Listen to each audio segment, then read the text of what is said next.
कंस ने सभा बुलवाई है, मेले का आयोजन कराया है।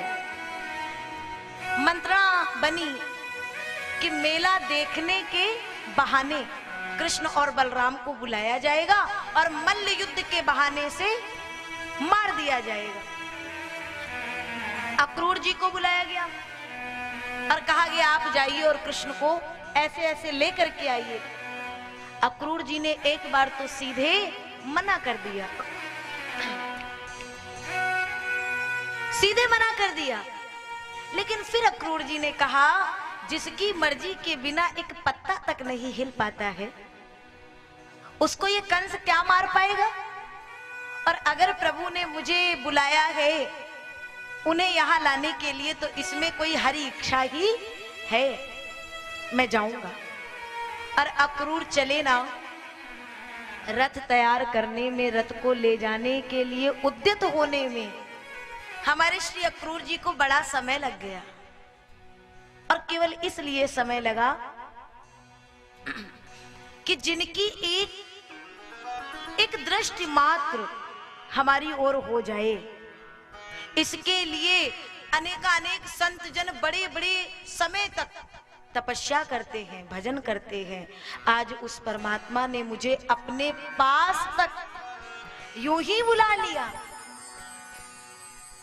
जिन पायन के पादुक ही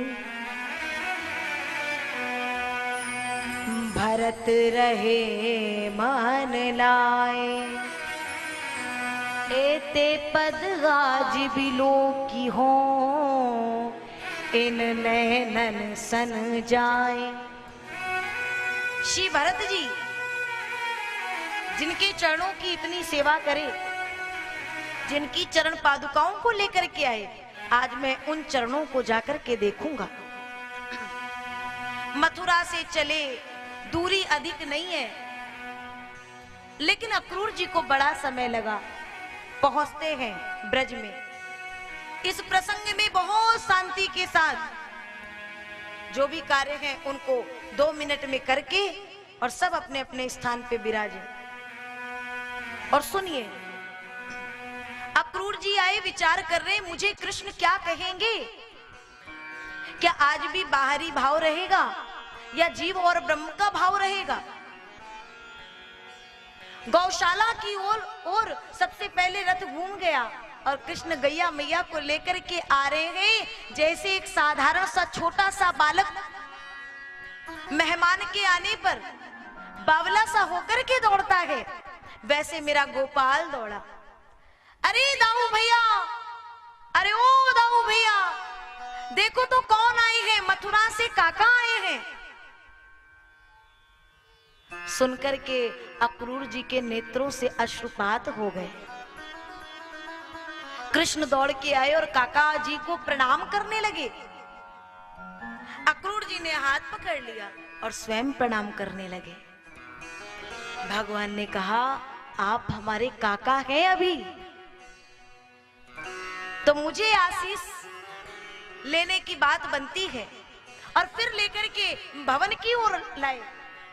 नंदराय जी ने देखा, बड़ा आदर सत्कार किए हैं, आसन दिए हैं। नंदरानी जी बढ़िया व्यंजन पकवान बना करके और थाल में परोस करके ला रही हैं। नंदराय जी की वार्ता चल रही है, कैसे आना हुआ, कहाँ जा रहे थे, जो यहाँ की ओर रथ घूम गया। अक्रूर जी ने कहा, हम आपके यहाँ ही आए हैं, आपको न्योता देने एवं प्रमुखतः श्री कृष्ण और बलराम को लेने के लिए। हमारे महाराज ने ऐसे ऐसे ये मेले का आयोजन किया है और वो मेला देखने के लिए। और बस यहीं से पूरा का पूरा जो वो प्रेम, वो प्रसन्नता के जो भाव है ना, वो कहीं दूर हो गए। और नंदरानी जी जो भोजन की थाल लेकर के आ रही है, वो हाथ कपाने लगे, लेकिन मर्यादा को रखते हुए उन्होंने भोजन रख तो दिया, भोजन पवा तो दिया, लेकिन आज नंदराय जी ने कहा चलो सुबह प्रातः हमें जाना है, सब अपने अपने कक्ष में चलें, शयन करें, प्रातः शीघ्र जाएंगे। संतों ने कहा वो रात्रि यशोदा मैया पर बड़ी भारी पड़ी। वो रात्रि लग रहा है कि यही थम जाए, यही रुक जाए।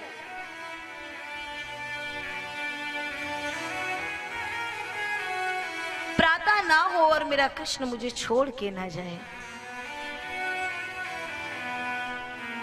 कृष्ण गए हैं कक्ष में, जाकर के देखे पलंग पे मां नहीं है। कृष्ण दौड़ करके आए, प्रातः मैं चला जाऊंगा, मैया पलंग पे है नहीं, कहां चली गई?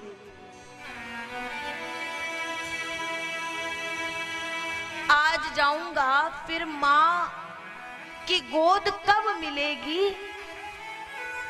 कृष्ण अपने मन में विचार कर रहे हैं कि ये मुझे भी पता नहीं है। मैया मैया कह करके कृष्ण नंद भवन में चारों ओर महल में जा रहे हैं। मैया, ओ मैया, कहीं मां की कोई आवाज पलट के नहीं आ रही है।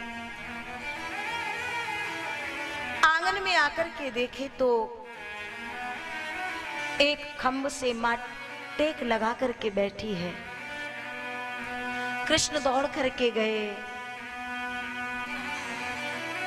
मां,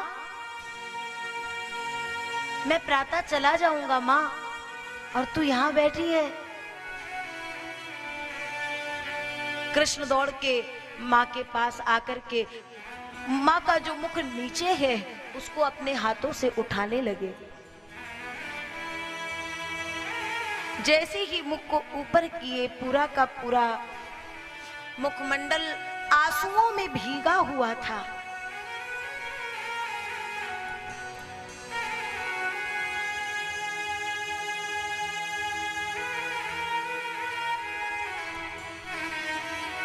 मां, ये क्या है?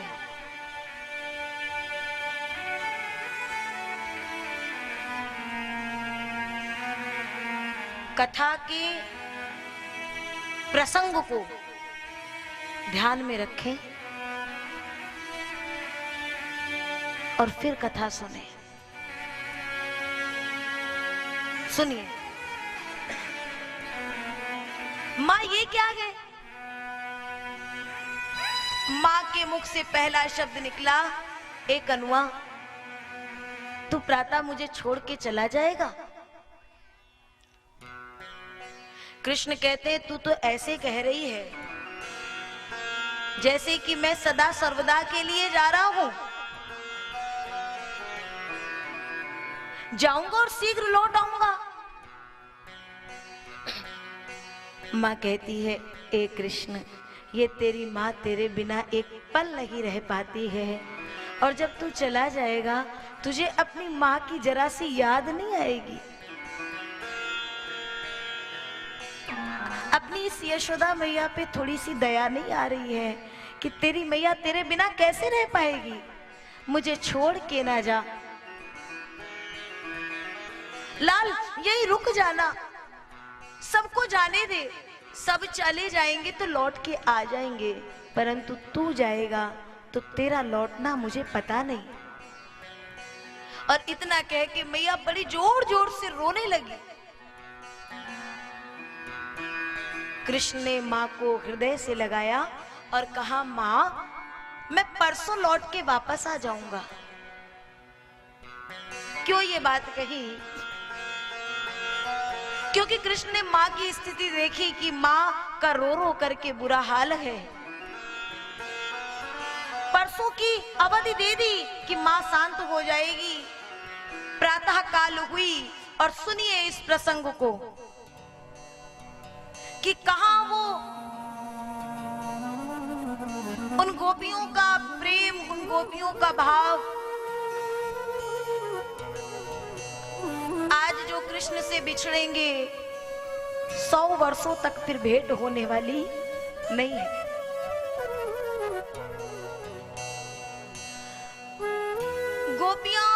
गोपियों का झुंड आज नंद जी के द्वार पर आ गया। कहाँ है वो अक्रूर जो हमारे लिए आज क्रूर बन करके आए हैं? अरे किसने कहा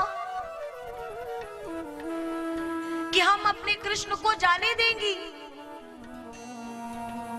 किशोरी राधा बड़ी जोर जोर से करुण विलाप कर रही है।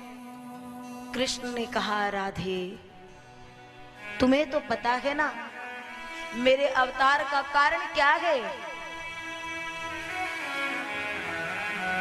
और फिर आज इन ब्रजांगनाओं को धीरज बधाने में, समझाने में मेरे पास शब्द नहीं है। तुम इन्हें समझा दो।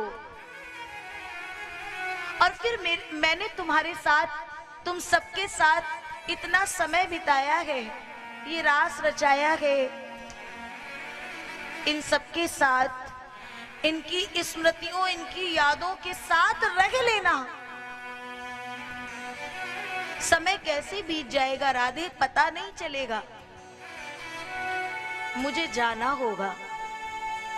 और इतना कहे कि कृष्ण जैसे ही अपने चरणों को आगे बढ़ाए तो पीछे से आवाज आई,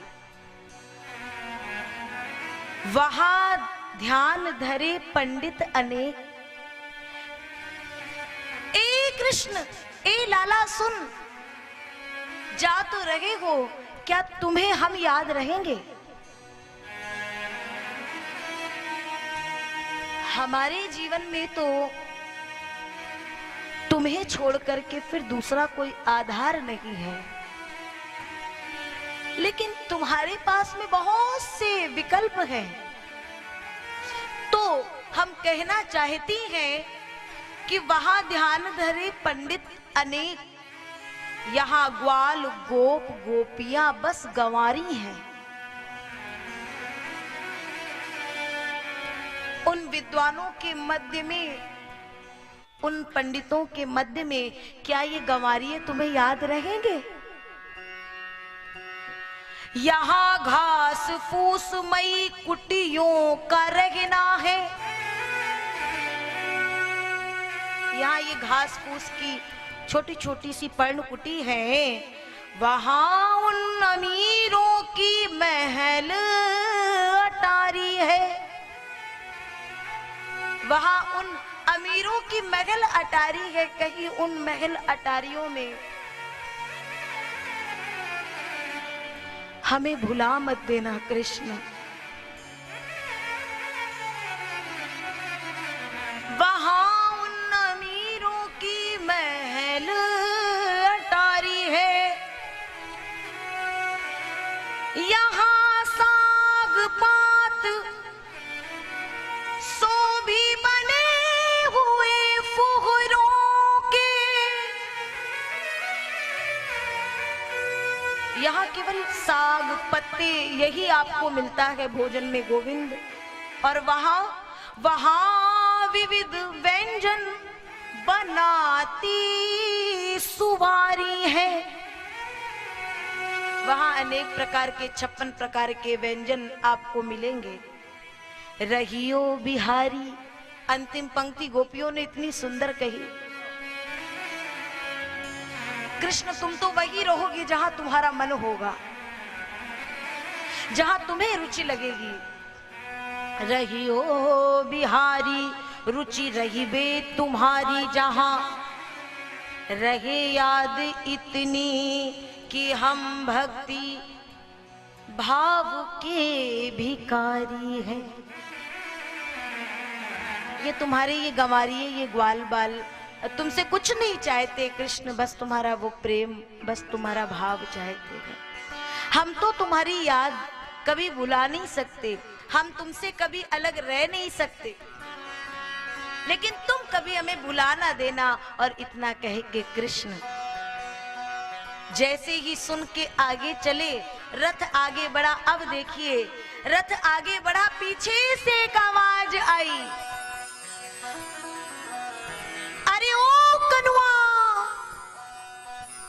ये केवल एक आखिरी शब्द था।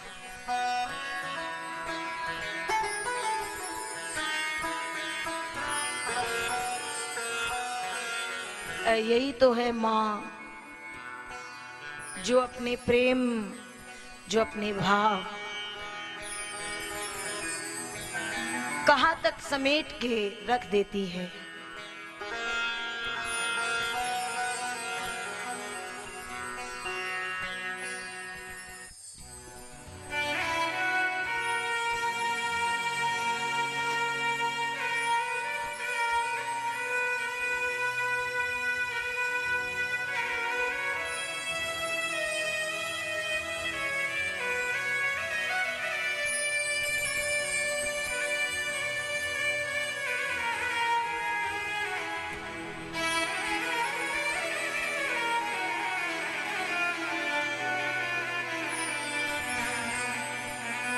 कृष्ण रुक जा,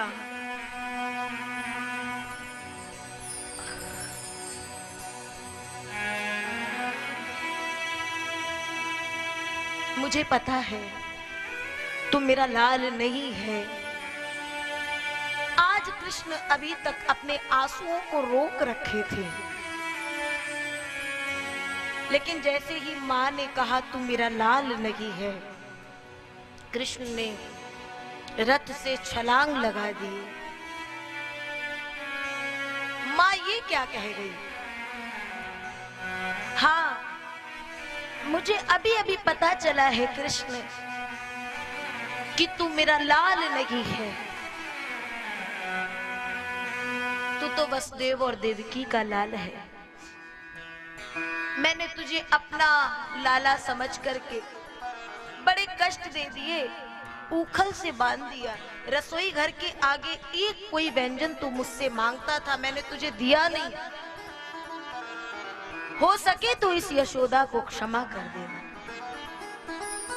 और कृष्ण ने जैसे ही सुना, चरणों में गिर करके कहते, मां मुझे जाना तो पड़ेगा क्योंकि वहां के कार्य करने गए, लेकिन तुझसे बस इतना कहूंगा, आज कह दिया तो कह दिया। कभी स्वप्न में भी ऐसा मत सोचना कि कृष्ण तेरा लाल नहीं है। और